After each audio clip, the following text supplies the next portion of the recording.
Assalamualaikum warahmatullahi wabarakatuh.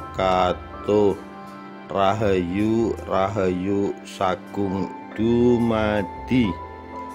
Sultan Ba'abullah sang penakluk, kekuasaan dan keagungannya menyaingi Majapahit.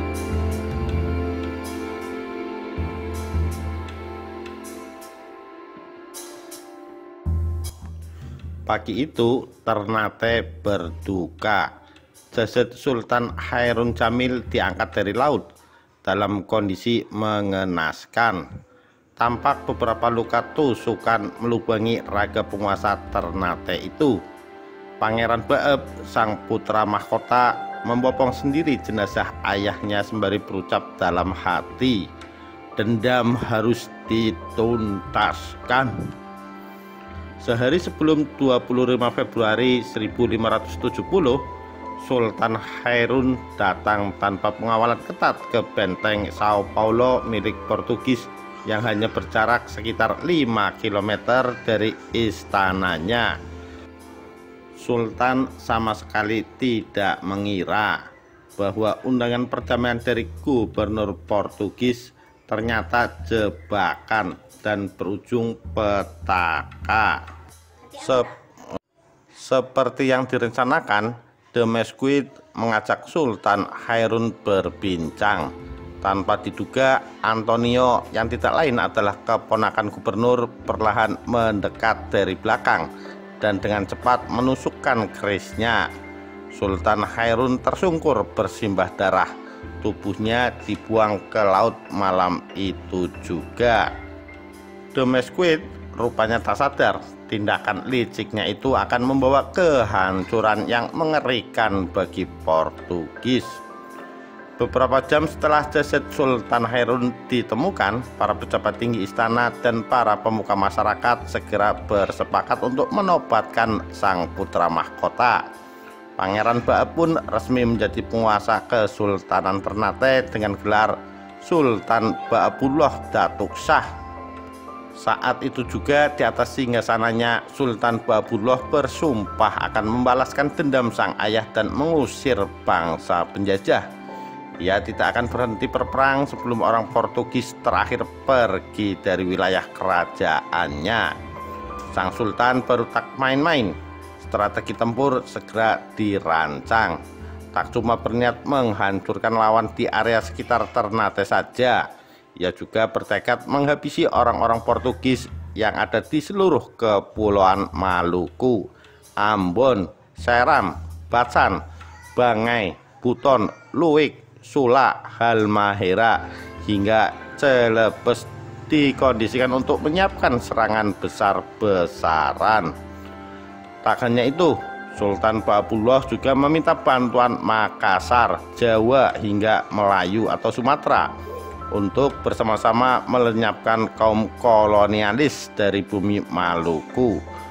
Sultan mengorbankan perang soya-soya atau perang pembebasan negeri dengan menyiapkan 2000 armada perahu tempur beserta lebih dari 120.000 prajurit. Sejak tahun 1571, pos-pos Portugis di berbagai tempat dihancurkan. Benteng-benteng penjajah pun satu persatu dapat direbut.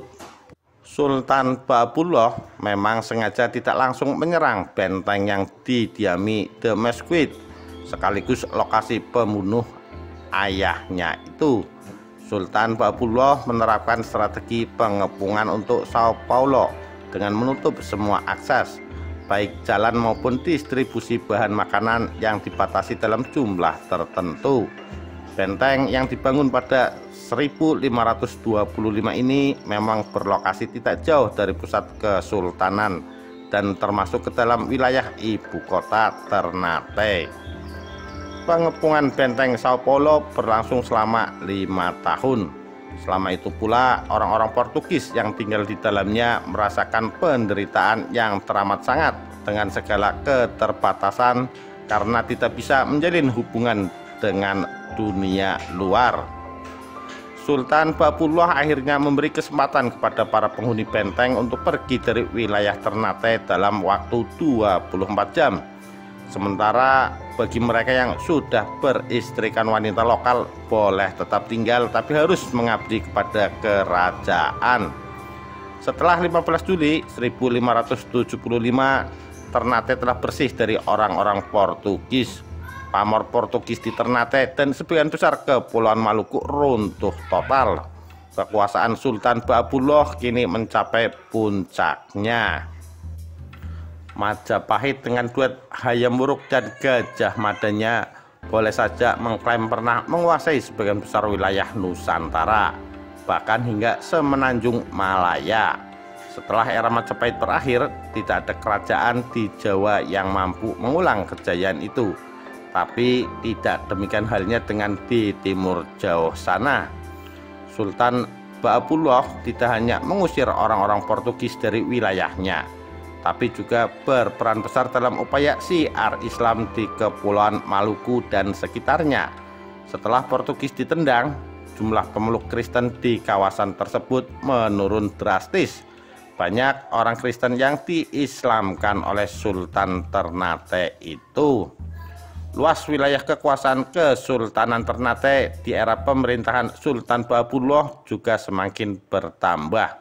Dengan mengusung misi Islamisasi, Sultan Baapullah berhasil menaklukkan kerajaan-kerajaan kecil di Kepulauan Maluku. Bahkan di luar kepulauan tersebut masih cukup banyak kerajaan yang akhirnya memilih bernaung di bawah panji-panji Kesultanan Ternate. Sultan Baapullah menempatkan perwakilannya yang disebut Sangaji di berbagai daerah, termasuk Bali, Nusa Tenggara Barat, dan Timur, juga di wilayah Timur Leste sekarang. Tak hanya itu, Sultan Baapullah juga punya perwakilan yang ditempatkan di Jawa, di Sumatera, sampai Papua. Di Papua sendiri ada cukup banyak daerah yang berhasil dirangkul, seperti Raja Ampat, Sorong, Biak, Jayapura, dan Merauke. Wilayah taklukan Kesultanan Ternate juga membentang dari Sulawesi Utara dan Tengah hingga Kepulauan Marshall di kawasan Mikronesia dekat Australia. Filipina bagian selatan alias Mindanao juga berhasil ditundukkan. Seorang peneliti Belanda merinci setidaknya ada 72 wilayah atau kerajaan yang berada di bawah pengaruh Kesultanan Ternate. Dari situlah Sultan Baapullah memperoleh julukan sebagai penguasa 72 negeri. Meskipun sangat berkuasa, namun Sultan Baapullah tidak lantas menutup pintu rapat-rapat bagi orang-orang dari Eropa yang kemudian datang. Mereka tetap dirangkul dan dipersilakan menjalin kerjasama, tapi tidak diberi hak-hak istimewa seperti yang dulu pernah dinikmati oleh bangsa Portugis. Pada awal 1583, Sultan Baapullah wafat. Hingga sekarang penyebab kematiannya masih misteri dan menjadi perdebatan. Yang pasti Sultan Baapullah adalah raja terbesar yang pernah memimpin Ternate. Setelahnya kejayaan Kesultanan Ternate berangsur-angsur melemah dan kembali dijamah tangan-tangan asing dari Spanyol kemudian Belanda. Demikian kisah Sultan Baapullah sang penakluk, sang penguasa 72 kerajaan. Sekian, terima kasih. Wassalamualaikum warahmatullahi wabarakatuh. Rahayu, Rahayu Sagung Dumadi.